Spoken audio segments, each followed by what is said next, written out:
All right, welcome back, everybody. Today we're going to be doing section 8.5, where we talk about the dot product. This section and the next one we're going to cover, 8.7, are about two new operations that we're going to get. So now that we know what vectors are and we know what scalars are, we can talk about how to operate with vectors in particular. So let me pull up the slides and we'll get started.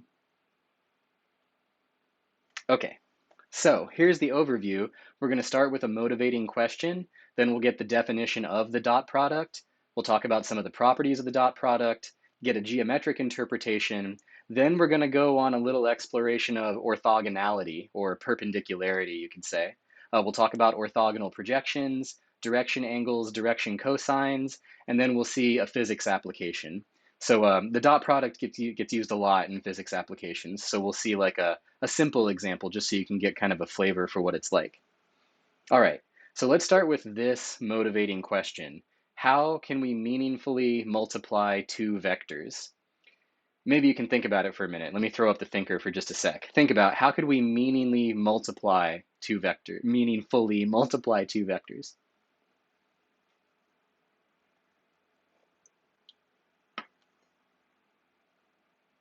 Okay, so one thing to consider is this.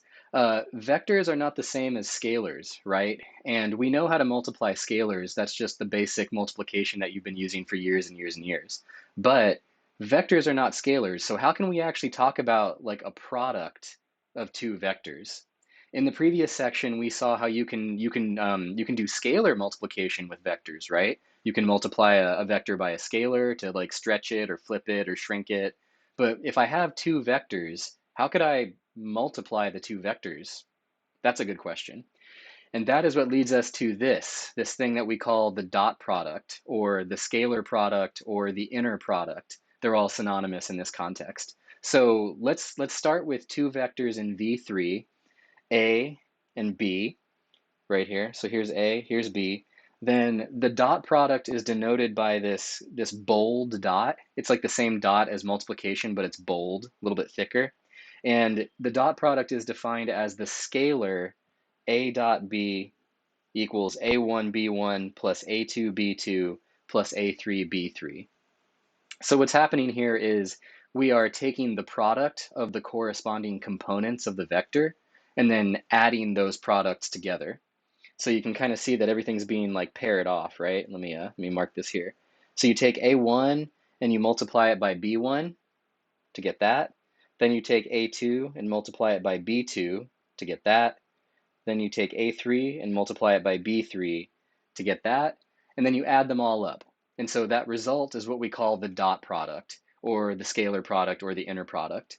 So one thing to note right off the bat, do I say this? No, okay, it's a different slide. Notice that the result of this is a scalar. I know I'll say it again later, but when you compute the dot product of two vectors, when you multiply them in this way, the result is a scalar. It is not a vector. It's basically just a real number that you get when you multiply these two vectors together. And we're going to see why this is so meaningful as we go along, but this is actually a really natural way to define multiplication of two vectors. And we're going to see why in just a few minutes here. So a couple notes. For one thing, I want you to note well that the dot product can be defined for any n-dimensional vector. So it's not just restricted to two-dimensional vectors or three-dimensional vectors or four-dimensional vectors or any of that. You can extend this to any dimensional vectors.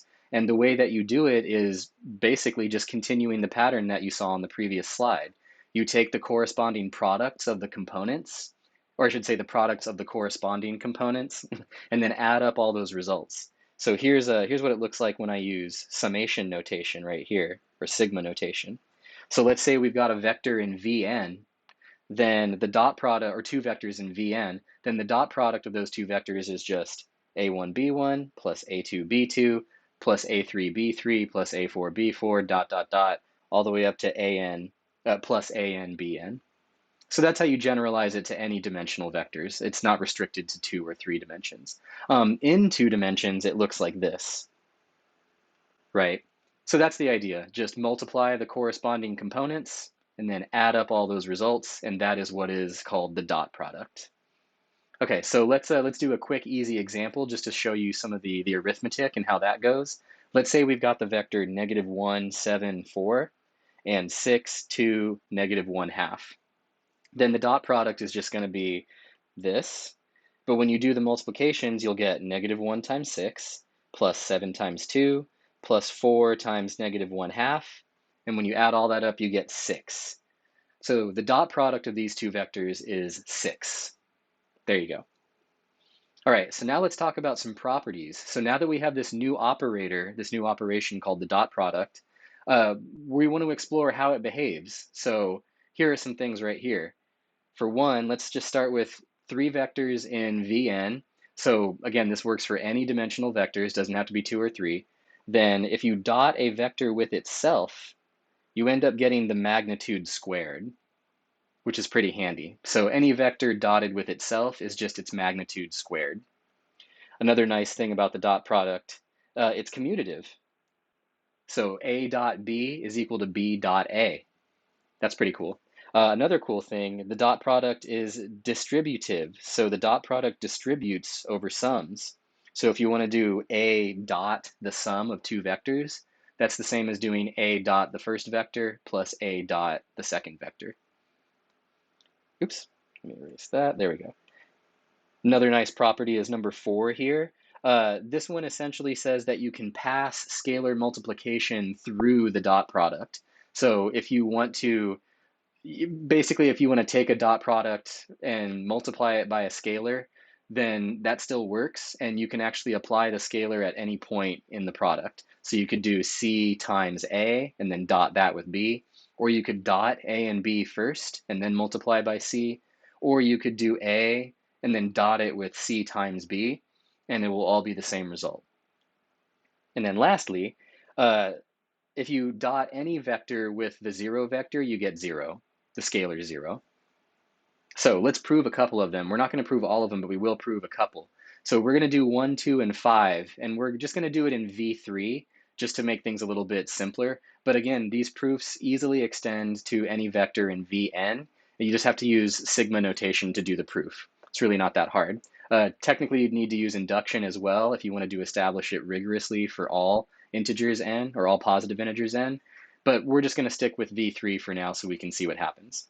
So let A be a vector in V3, then A dot A is equal to A1 times A1 plus A2 times A2 plus A3 times A3, just like that. But we can write this as the same sum, but then we can square root it and then take this, and then, square root it and then square it. But this piece right here, let me emphasize it with a highlight. This piece right here, the square root of a1 squared plus a2 squared plus a3 squared, that's the magnitude of a by definition. And then we're going to square it, so we get magnitude of a squared. So any vector dotted with itself is just its magnitude squared, which is nice. All right, next one. We're going to show commutativity, and the commutativity of the dot product really just follows from commutativity of basic multiplication of real numbers. So if we do a dot b, we're going to get a1b1 plus a2b2 plus a3b3.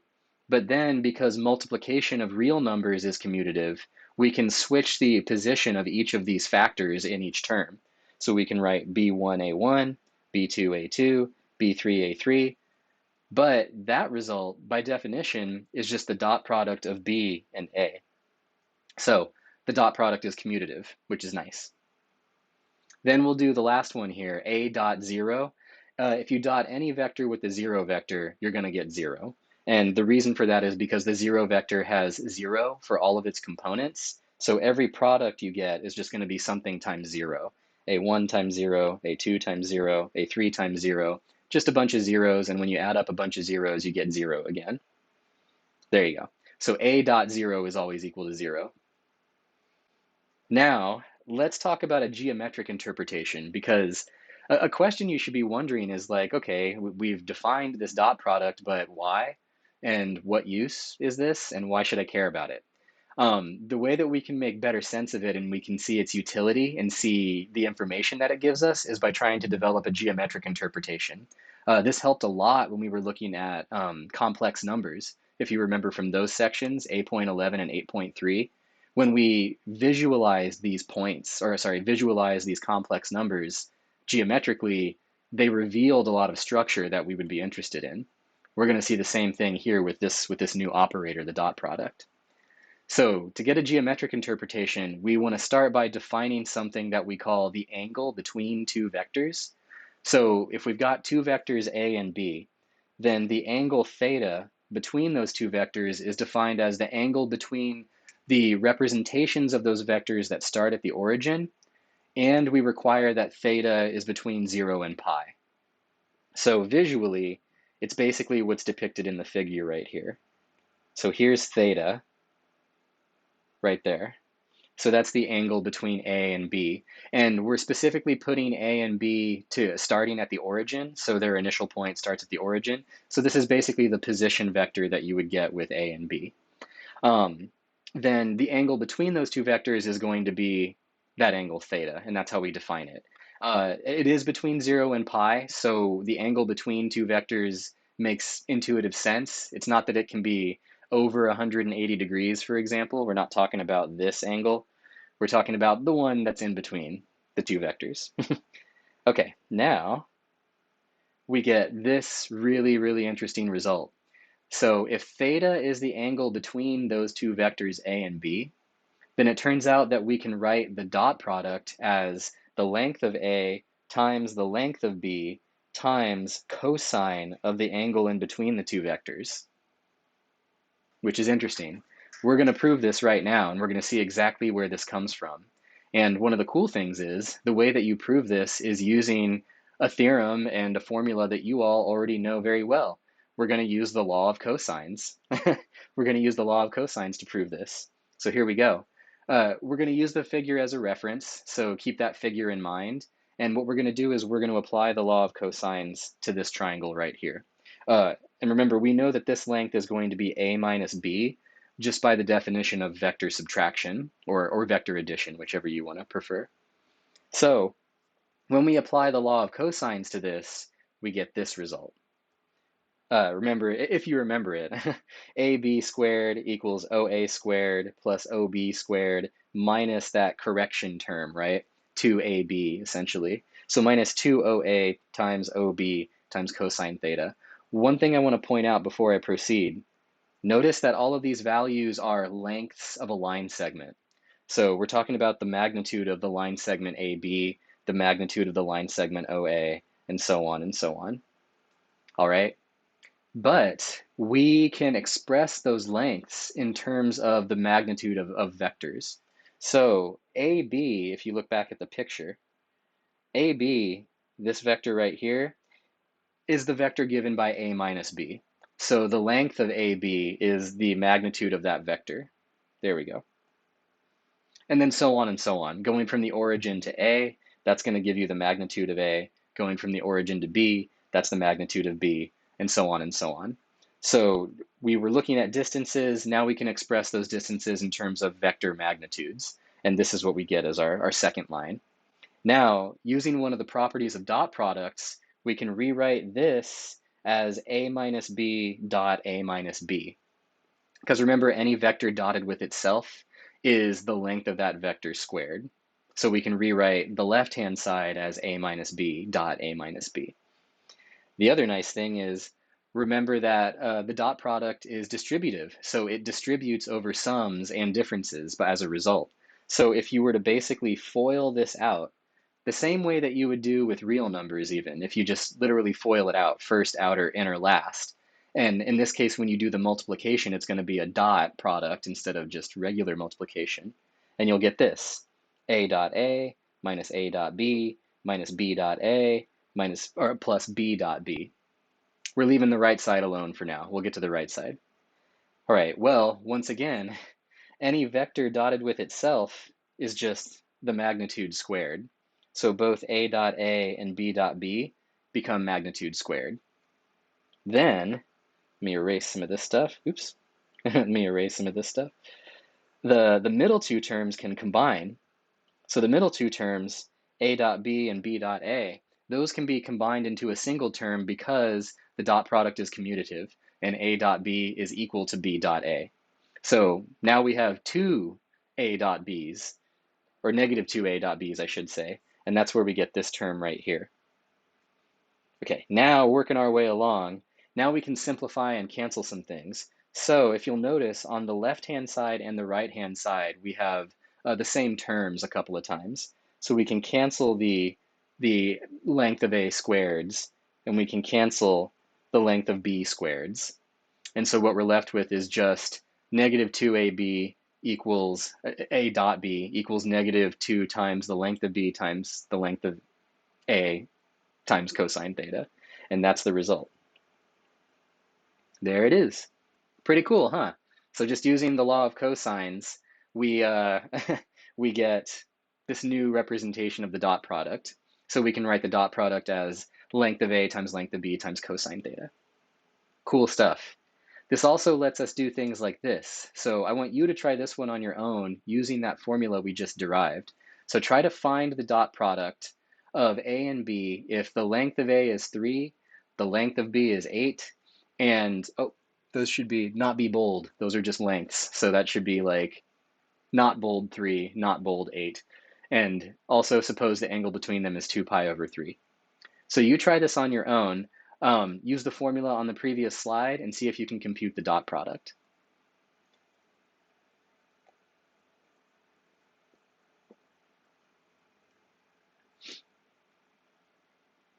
All right, now let's take a look at it together.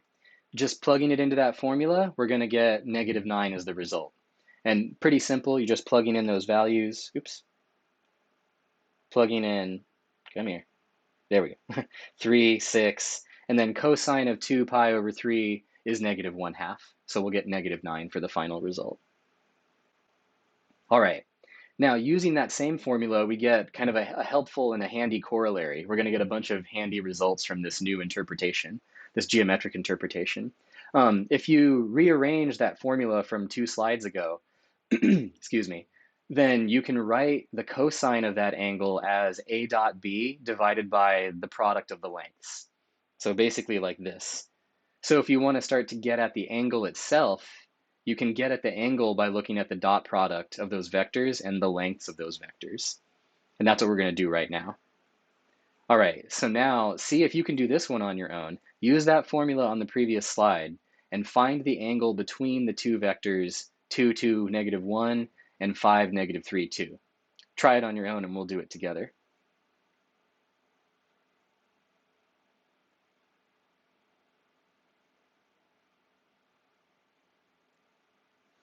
All right, now let's do it together. So first we got to find the lengths of the vectors, because if we want to use that formula, this formula right here, we need to know the lengths of the two vectors. So we compute the lengths just using the definition of the length of the vector, the Pythagorean theorem basically, and we get that the length of A is 3, the length of B is square root of 38. Now, we can also compute the dot product of A and B because we know all the vector components. So we can write A dot B as the dot product, and then we can compute that it's going to be 2. So now we know length of A, we know length of B, we know the dot product. So cosine of theta is going to be 2 over 3 times radical 38.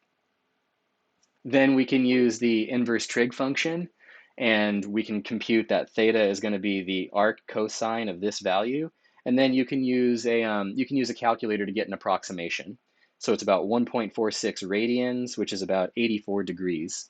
So what this tells us is that these two vectors are about 84 degrees apart, which is pretty cool. Now you can determine that just by looking at the components, right? One note I want to make about this result.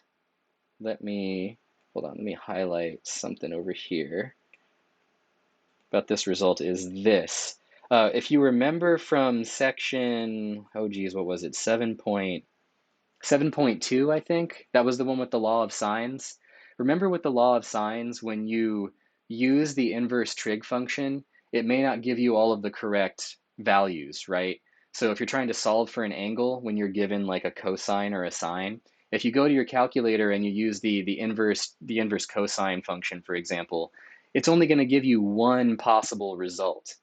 But there are two possible angles that could have that cosine value. However, in this case, It's going to work out just right because remember this angle theta is defined as the angle in the interval 0 to pi, right? It's the angle in the interval 0 to pi. And we specified that this theta, this angle already lives in the interval 0 to pi. So the angle that your calculator gives you is going to be the correct one, and there is no other possibility for the angle. So that's really nice. You won't have like any ambiguous things going on or anything like that. It's just a straightforward calculation. All right, now that we have this new formula, we can talk about something new. We can talk about direction angles and direction cosines. So here's what these are. The direction angles of a non-zero vector, A, are the angles alpha, beta, and gamma in the interval 0 to pi that the vector A makes with the x, y, and z axes respectively. So the picture is a good way to visualize it. So if you see this vector A here, there's the vector A. Well, if you look at the angles that that vector makes with the different axes, those are called the direction angles. So for example, this one right here is the angle alpha. So if you basically measure the angle from the x-axis to the vector A, that's alpha. Then there's this other one, the angle beta. That's if you measure from the y-axis to the vector A. That's the angle beta. And then you can do the same thing for the z-axis. Measure from the z-axis to the vector A, the angle, and that'll be the angle gamma. So those are the direction angles. That's what they're defined as. And the direction cosines are the cosines of those angles. So that's what these two things are, direction cosines and direction angles. So I hope that makes sense. You might want to take a minute to stare at that figure for a while and just kind of visualize what the angles look like in space. That can help out a lot. Now, here's some interesting results here.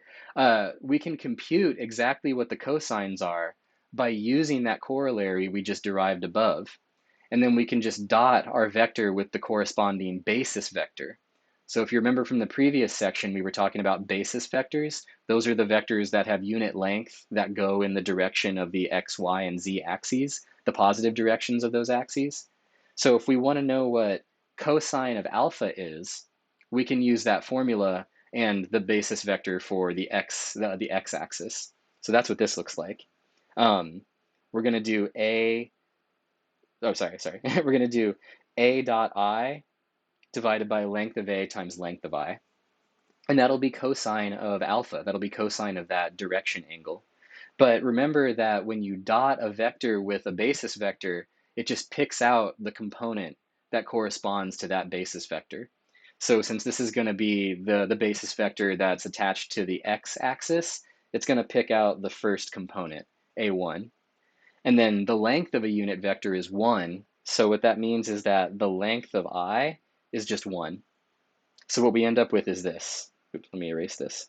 We end up with the cosine of alpha being equal to the first component divided by the length of A. Very simple, which is nice. And then you can repeat that argument for each basis vector, and you can pick out the cosine angles, or I'm sorry, the direction cosines, right? Do A dot J, do A dot K, and you're going to pick out A2 over A, A3 over A, and so on. There you go. Another thing I'll mention here, this is, again, not restricted to 3 dimensions. You can do this for any number of dimensions, for n dimensions, and you can basically just continue to talk about direction angles and direction cosines. But that's where things get so interesting, right? Because if you go to higher dimensions, how do you actually define these things meaningfully? You're going to build off of these definitions here. That's how you generalize this to higher dimensions. You get a really, really good definition in the first couple dimensions, and then you can extend it. Okay, so now that's what the direction cosines are. That's what the direction angles are. Let's try an example. So see if you can find the direction angles of the vector 1, 2, and 3. The vector 1, 2, 3. So first, think about it for a minute and think about what formulas you would use to compute. How would you start this?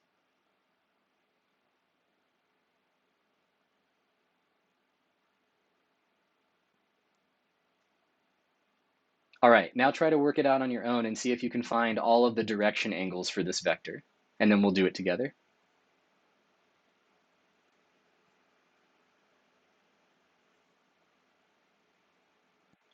All right, let's do it together. So first we're going to find the length of A. So we're going to need the length of A to use all of those formulas, right? So just use the definition of the length of a vector, and we get that the length of A is the square root of 14. Now we can just use those results that we saw, and we can we can use, write it like this, right? First component divided by length. That's cosine of alpha. Second component divided by length. That's cosine beta. Third component divided by length, that's cosine of gamma. And now that we have those cosines, we can use the inverse cosine function to calculate what the angles themselves are going to be. So alpha is equal to the arc cosine of 1 over root 14, and a calculator will give you an approximation of about 74 degrees.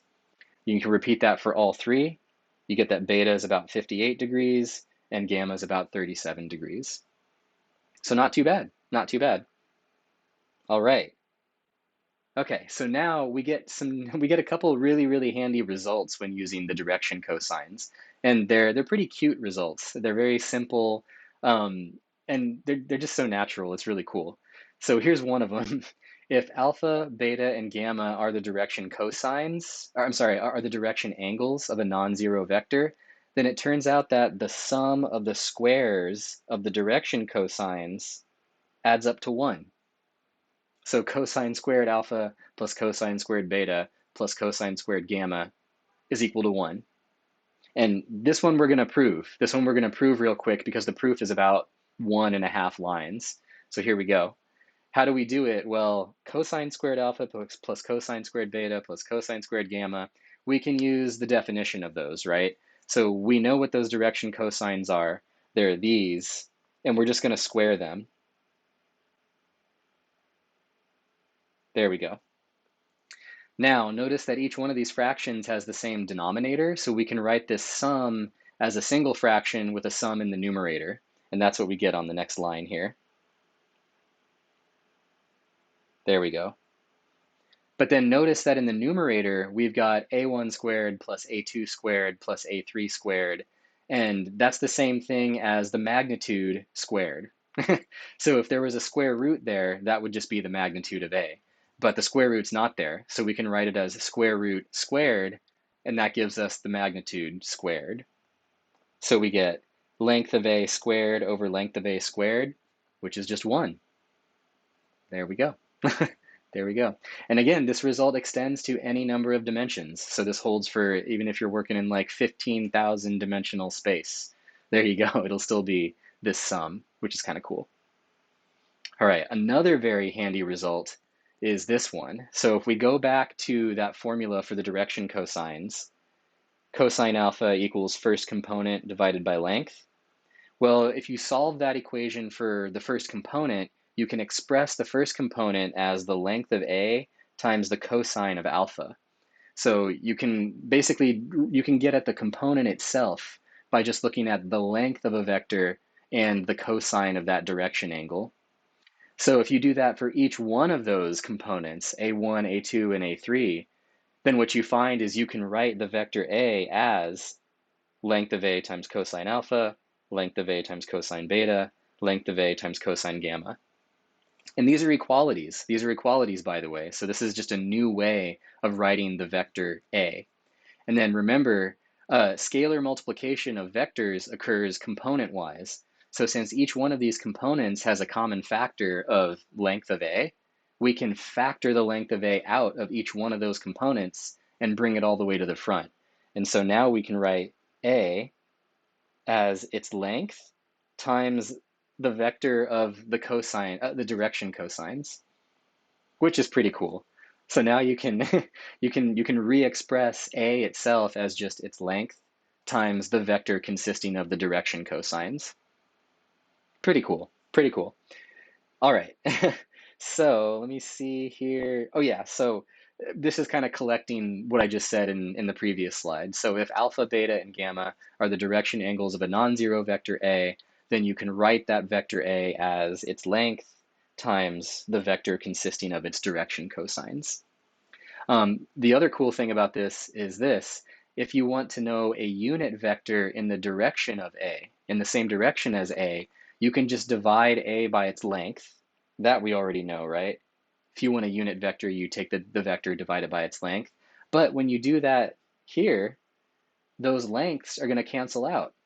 And so what you get is that a unit vector in the same direction as A is literally just the vector consisting of the direction cosines. Pretty cool. So that's that's a unit vector in the direction of A that only involves the cosines of those direction angles. Interesting stuff. So those are handy results, handy results. Okay, now let's talk about some big ideas. So we've got a lot of nice technical results. We've got a decent geometric interpretation of what's going on. But let's talk about some big ideas. So here's a couple of them. First, if u1 and u2 are unit vectors, then the dot product of those two unit vectors is just cosine of the angle between them. That's it. So this is really, really handy because what this does is this lets you characterize the dot product in a helpful way. So the first big idea is this, and this is something you should let marinate in your brain for a while, but the dot product measures how aligned two unit vectors are. That's really what it is. So the dot product is measuring something, and what it's measuring is how aligned these things are. And then if the vectors are not unit vectors, then it affects some of the size, which we're going to see in a minute here. But if the vectors are unit, then the dot product just tells you how aligned they are. And, are they like perfectly aligned? Are they kind of separated like this? Are they orthogonal to each other? Are they backward? The dot product lets you know about this tilt, right? It lets you know how aligned the vectors are. So because of that, if any two vectors point in the same direction, the dot product is going to be maximized because the angle between them is zero. So if you're like literally two vectors pointing in the same direction, the angle between them is zero. So cosine of zero is 1. That's the biggest cosine will ever be. So the dot product is maximized. Then, if two vectors are perpendicular, the dot product will be 0. And this is what's going to basically segue into this next concept of orthogonality and orthogonal projections. But if you've got two vectors and they're perpendicular to each other, then the dot product is going to be 0 because the angle between those two vectors is 90 degrees, and cosine of 90 degrees is 0. So it's almost like if two vectors are perpendicular, they're like almost totally oppositely aligned in some sense. But opposite's not the best word to use. Orthogonal is a better word. So let's talk about that. Let's talk about orthogonality. So what the dot product lets us do is it lets us formalize a definition of orthogonality or perpendicularity. And we've seen what orthogonality means in previous sections as well.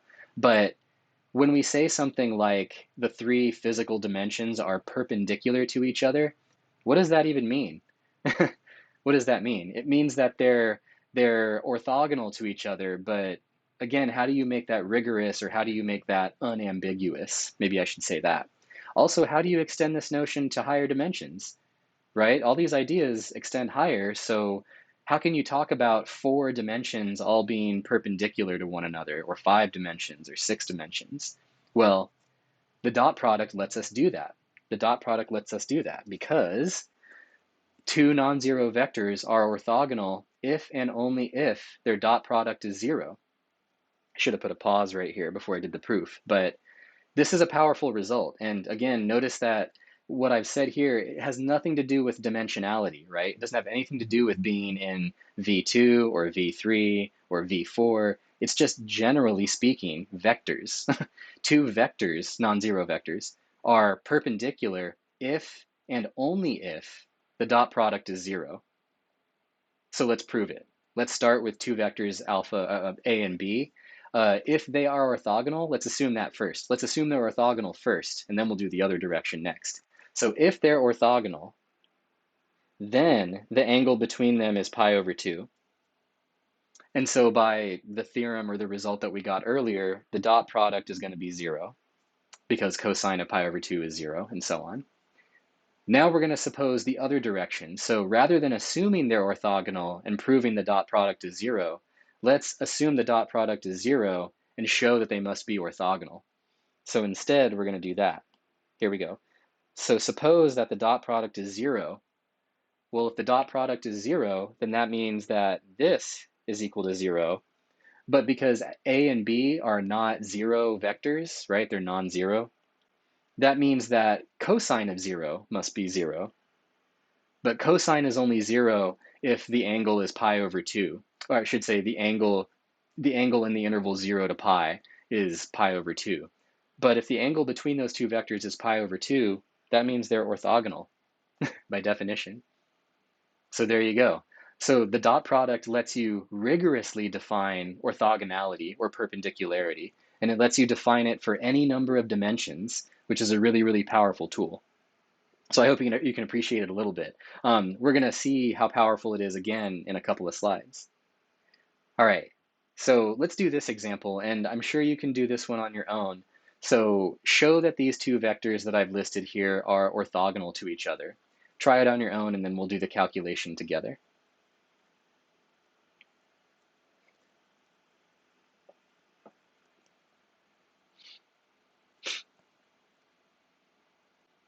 All right, now let's do it together.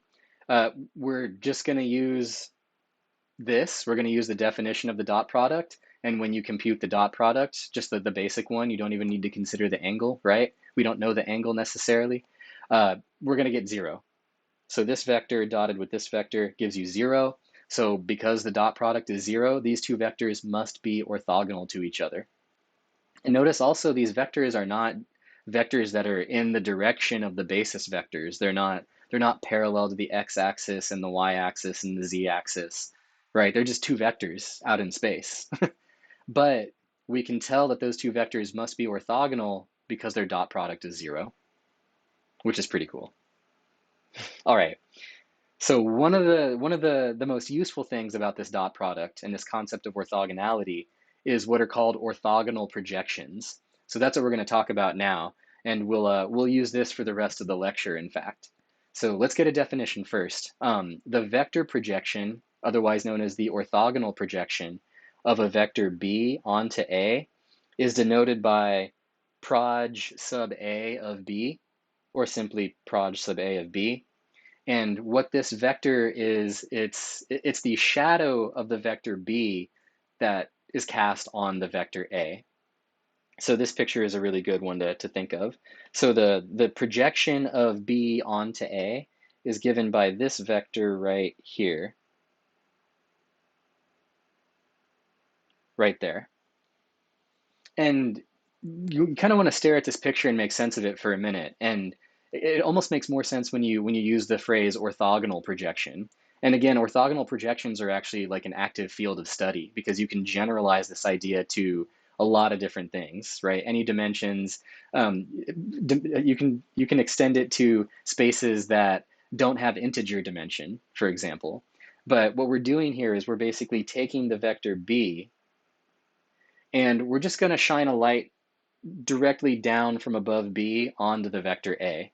And the new vector that is basically formed by the shadow of B, that's called the orthogonal projection of B onto A, or the vector projection of V onto A.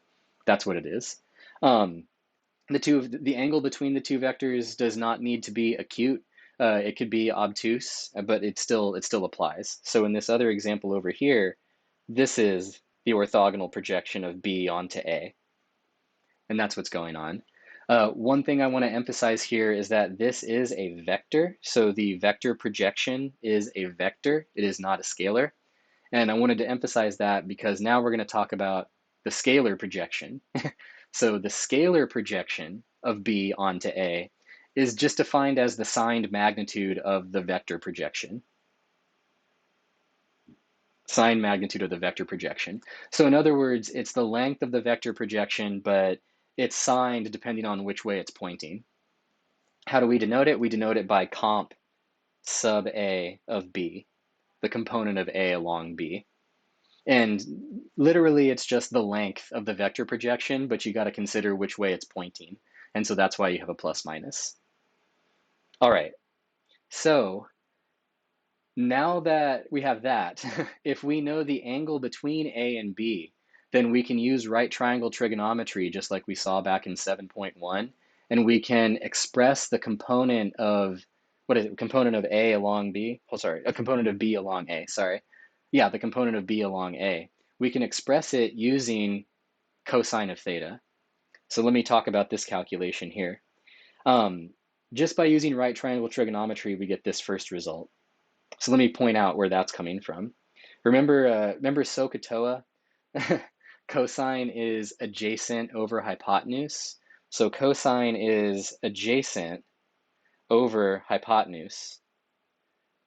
But again, we're talking about lengths here, right? So cosine is the result of cosine is a real number, it's a scalar. So if we look at the length of the vector projection and the length of B, we can say that cosine of theta is the length of the vector projection over the length of B. And then you just have to consider the plus minus depending on which direction it's going. But by definition, the signed magnitude of the vector projection is just the component of B along A, the scalar projection. So that means that we can write cosine of theta as the scalar projection divided by the length of B. And so we can re-express the scalar projection as just the length of B times cosine theta, which is a handy result.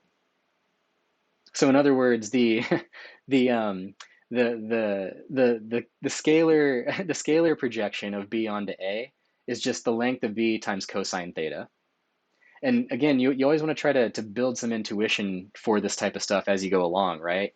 Well, does that make sense? Like the length of B times cosine theta. Oh, wait, that does make sense, right? Because cosine theta is always going to be between -1 and 1. And so what we're doing is we're basically talking about like the length of B, but we're going to scale it a little bit. So we're kind of talking about it like so. The length of B, but we're going to scale that length by cosine of the angle between them, because when we do that, it'll give us this length, the length down there. And that's the scalar projection, the length of that thing. Okay, so now let's proceed. So since we can also write the dot product using the cosine of that angle, we can write it as A dot B equals this. Well, if you kind of regroup things, which is allowed because this is just multiplication, so it's associative, we could view the dot product as the length of A times the length of B times cosine alpha, or cosine theta. Sorry, I just realized there's an extra bar right there that shouldn't be there. There we go. But length of B times cosine theta, that's the scalar projection. That's the scalar projection of B onto A. So what that means is we can interpret the dot product as the length of the vector A times the scalar projection of B onto A. So check that out. Another way of interpreting the dot product in terms of these orthogonal projections. And that's going to lead us to another really big idea. So remember previously I was saying that if your vectors were unital, then the dot product is telling you how aligned they are, right? Well, this new interpretation lets us see that the dot product is really kind of telling you how much of an effect B has on A. So that's what I have right here. So the dot product is really just the length of the vector A scaled by the scalar projection of B onto A. So intuitively, the dot product is kind of telling us like how much of a pull B has on A. B has on A. And again, you can switch this stuff around because the dot product is commutative. You just have to change what's going on with the scalar projection. But when you think about the dot product, you should be thinking about how it either tells you how two vectors are aligned, if they're unital, and if they're not unital, it's basically telling you how much B is like tugging on A in some sense, right? And that's why when the two vectors are orthogonal, if this is A and this is B, B is not really pulling on A at all because the direction of B is perpendicular to A. So B has no effect on A, and that's why the dot product is 0 when they're perpendicular. But once B tips a little bit, then B has kind of an effect on A, and we can measure that using the dot product because the dot product is just the length of A times the scalar projection of B onto A. That's the idea. And so, especially for the physicists out there, because we're going to see this in just a minute, you should think about this when you think about dot products and when you think about computing work and when you think about computing forces, which we're going to do in just a minute here, because this is why the dot product is so useful in physics, or at least one of the reasons. Okay, so now we're going to get kind of a complicated formula, but remember the vector projection that we talked about earlier, the orthogonal projection? Maybe you noticed that there was no formula given. Let me go back to it. Yeah, there was no formula given for how to actually compute that orthogonal projection. We just kind of defined it. We defined it as that thing using this picture. Well, we would like to have a formula for it so that we could actually compute the vector projection, and now we can. Now we can because we've associated the vector projection and the scalar projection with the dot product. So using those formulas, we can get a formula for these projections, which we're going to do right now. So since we can write the dot product of A and B as the length of A times the component of B along A, we can rewrite the component of B along A as A over its length dot B.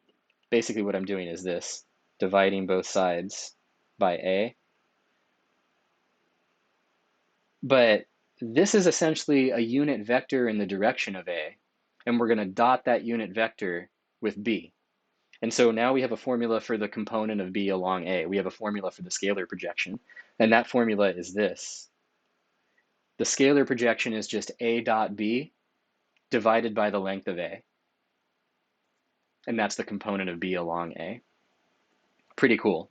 Now, what this means is you can express the vector projection, because the vector projection is written in terms of the scalar projection, right? So now we can say that the vector projection, or the orthogonal projection, is going to be A over A, A over length of A times the component of B along A, which gives us this. So I like to write it like this. The book writes it slightly differently because you can basically merge the bottoms. So notice the bottoms are length of A times length of A. So you could write that as length of A squared. But I usually prefer to think of it as this. It's a unit vector in the direction of A times A dot B over the length of A. That's the way that I like to remember the formula. So that's the vector projection. That's a formula for the vector projection. So if you have two vectors, you can explicitly calculate the vector projection, and you can explicitly calculate the scalar projection. That's the idea. So now that we've got those formulas, I want you to try to use them for a minute. So find the scalar projection and the vector projection of B onto A. So you're going to find both of them, scalar and vector. So think about it for a minute and then work it out on your own, and we'll do it together.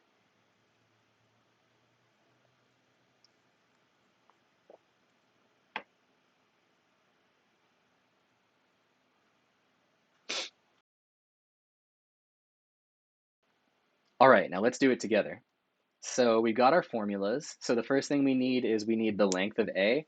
Just use the definition of the length of a vector, and we get square root of 14. And then remember that the scalar projection is just a unit vector in the direction of A dotted with B, right? So a unit vector in the direction of A is just going to be A divided by its length, and then we're going to dot that with B.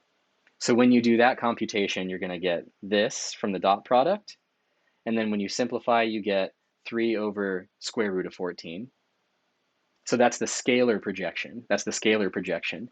Now, the vector projection is just written as the scalar projection times a unit vector in the direction of A. So that's what we get right here. Scalar projection times unit vector in the direction of A, which gives you this. Hold on a second, where did I get that? Oh, yeah, that's right, because the length of A is square root of 14. So this 14 comes from the fact that square root of 14 times square root of 14 is 14. So that's what we get right there. And then what is A? A is a vector given to us. So now we can just fill in all the blanks. And actually, there is a, oh no, that's right. Yep, that's right, 6 over 14. Okay, that's correct. There we go. So this is the vector projection of B onto A. All right. Not too shabby. Okay, so now there's an important use of this orthogonal projection, and this gets used a lot in linear algebra and physics. Oftentimes what we want to do is we want to be able to decompose a vector into two vectors that are parallel and orthogonal.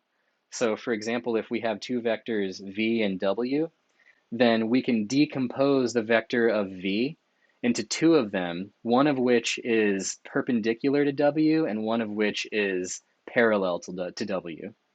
That's what we're going to do here.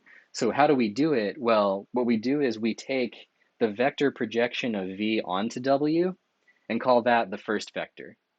So that's going to be like literally the orthogonal projection. Orthogonally project v onto w, and that's going to be the one that's parallel. That's going to be parallel to the vector w because it's basically lying on w, right?